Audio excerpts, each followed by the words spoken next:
Hey guys, welcome to Storytime. Today I'm going to be reading you the first chapter from my book, Domatara, A Dangerous Game.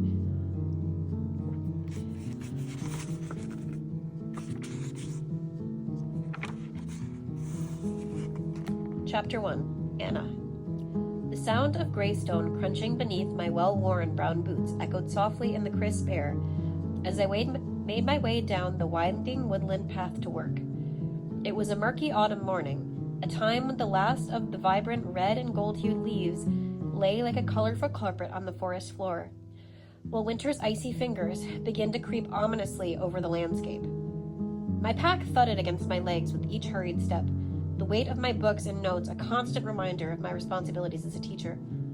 Soon the children would swarm into the stone schoolhouse, their youthful chatter filling the air, and they would wonder where their teacher had gone if I didn't get there on time.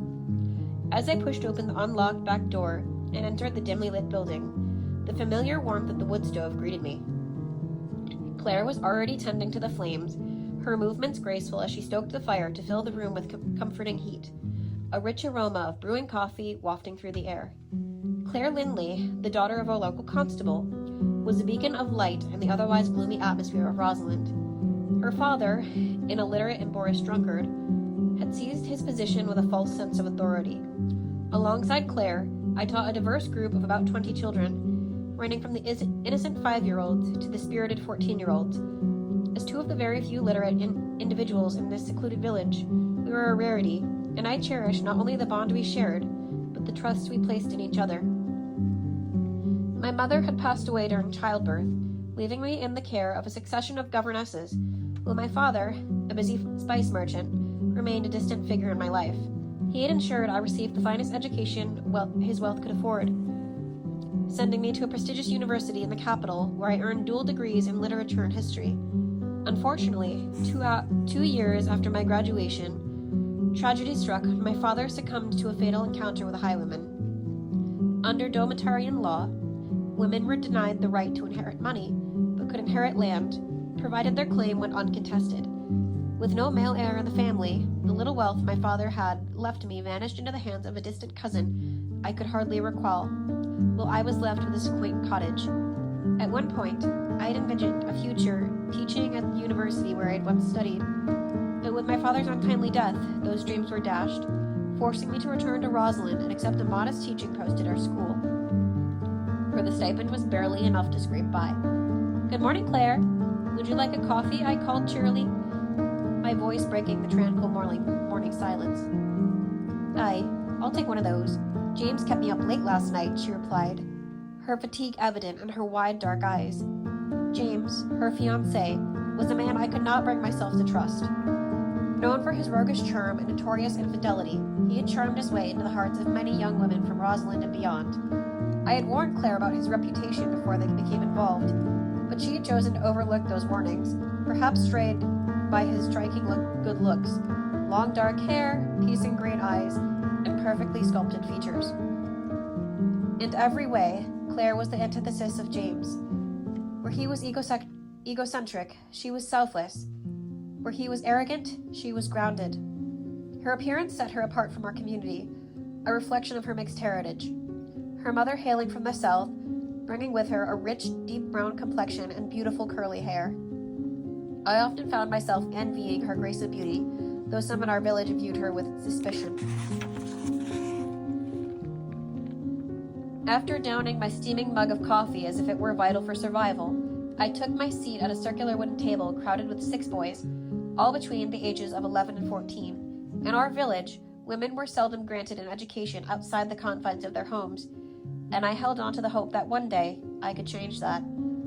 So lads, yesterday we left off discussing early Domatarian government systems. Can anyone enlighten me on the concept of a democratic republic? How does it differ from our current system? I asked, eager for their engagement. A democratic republic is where mere citizens vote for their leaders who create laws. It's different from our current system because we have a monarchy. May the gods smile upon King Thomas II, Tobias proclaimed confidently, not even raising his hand. Excellent, Tobias. I hope for a future where all citizens can elect their leaders. Women can't lead, ma'am. They're meant to care for others and stay safe at home. Protected by their husbands, he responded matter-of-factly. And what am I, then? I challenged, raising an eyebrow. You're different. The gods gifted you with rare intelligence for a woman. This is dangerous talk, ma'am, Tobias answered, his narrow, piggy eyes fixed on me skeptically. Yes, it's truly a perilous thing for women to have anything in their heads besides embroidery patterns. Tobias, my oldest student at 14, could be quite dim-witted. A bit rotund, with warm-browed eyes and scruffy mouse-like hair, he was often a source of both annoyance and blunt honesty. Despite his shortcomings, he could always be counted upon to help us move heavy objects around the school, and his conscientiousness never went unnoticed. The day unfolded in a familiar rhythm, filled with engaging lessons in language arts and mathematics. Just as I completed my end-of-day duties, Claire sauntered into my classroom, leaning casually against the sturdy wooden door frame.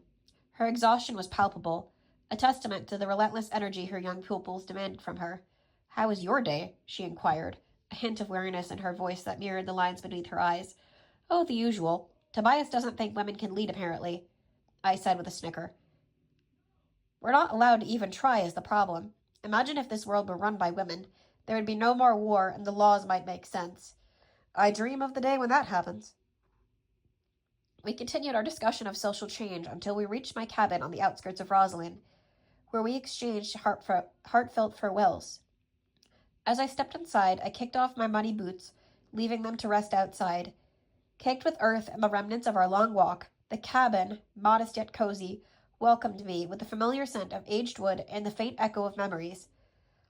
I drew the blinds tightly against the encroaching dusk, sealing myself away from the chill of the evening. With a flick of my wrist, I lit a crackling fire in the hearth, the flames dancing eagerly to life and casting shadows on the walls.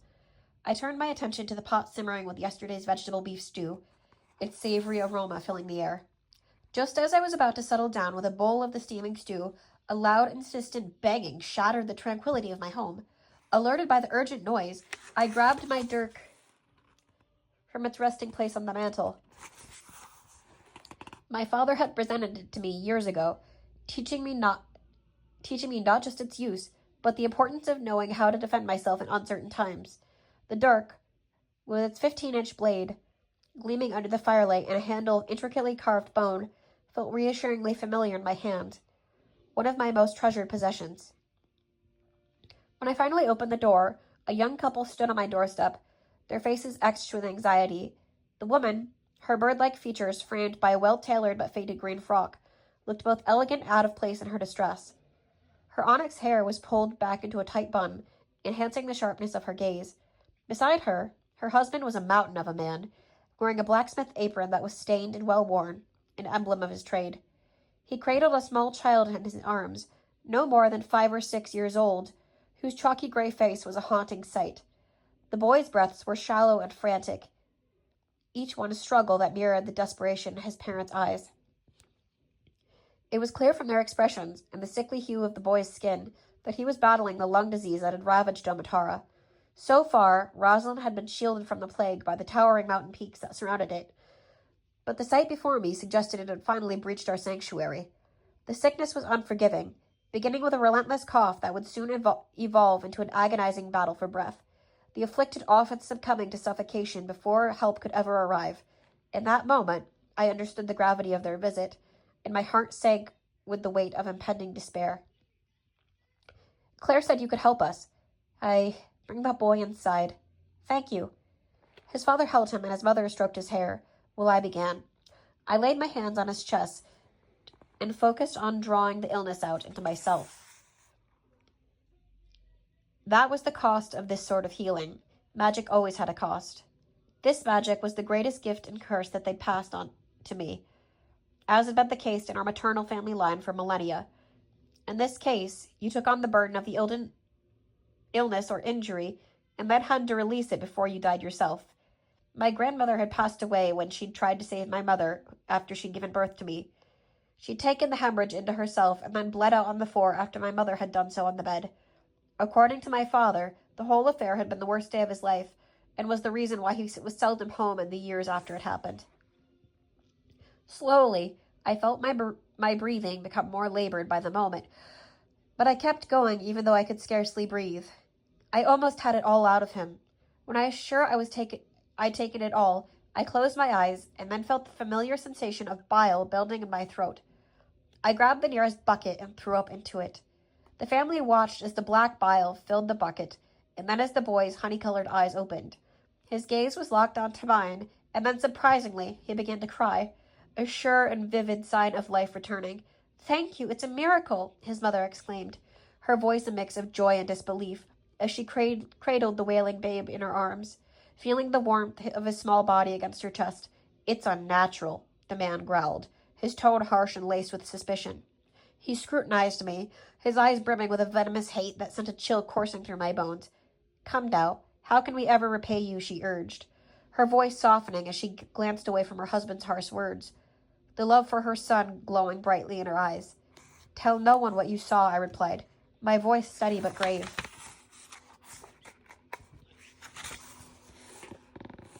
With a reluctant sigh, I raised my hand toward the three of them, summoning an enchantment that would force them to forget the miracle they had just witnessed. 3 light green threads spiraled from my fingertips, wrapping gently yet firmly around each of their heads. The warmth of magic washed over me as the soothing energy blurred the memory of the woman who had healed their son, making my presence a mere whisper in their minds. As I completed the incantation, I watched their expressions shift. Confusion replaced disbelief, and soon they could hardly recall the details of the extraordinary event. When I was finished, I ushered them out, locking the door behind them with a heavy thud, the sound echoing in the silence of my small, dimly lit home. The emotional toll of the healing and the exhausting exertion of the compulsion left me completely drained. My mind buzzed with fatigue, and the enticing aroma of the forgotten soup faded into the background. With a scarcely stifled yawn, I stumbled into my room, collapsing onto the covers. Still dressed in my day clothes, too weary to change into my nightgown. Sleep swiftly enveloped me, pulling me into a deep, dreamless slumber where the weight of the world faded into shadows. The following morning dawned bright and crisp as I stepped out into the chill of the early day. After collecting the warm, speckled chicken eggs from their nesting boxes, I moved on to the barn, where I milked my gentle cows, their eyes soft and trusting as they nudged me for a treat. Satisfied with my morning chores, I made my way to the schoolhouse, anticipation bubbling in my chest for my last day of instruction before the welcome break of the weekend. As I approached the weathered wooden building, I was taken aback by a scene unfolding in front of me. 2 stern-looking constables, clad in their heavy dark uniforms, were assisting Claire, a girl loved by the entire community, into a large metal carriage. The carriage loomed ominously, with barred windows casting shadows on her pale face. Confusion and a twinge of fear gnawed in my stomach as I wondered what could have led to this distressing moment. "What is the meaning of this?" I demanded, striding up to them with purpose. "Anatharian, you are under arrest on charges of witchcraft. So is she. You've both been charged with willing the plague to come into Rosalind. A child almost died last night because of it. This is ridiculous. Magic doesn't exist, you fools," I howled as they shoved me into the carriage. If it wouldn't have made a spectacle, I would have compelled them to drive their swords through their chest. Tell it to the Inquisitors, witch. And that is where we end. If you want to read the rest of the book, you'll have to buy it on Amazon.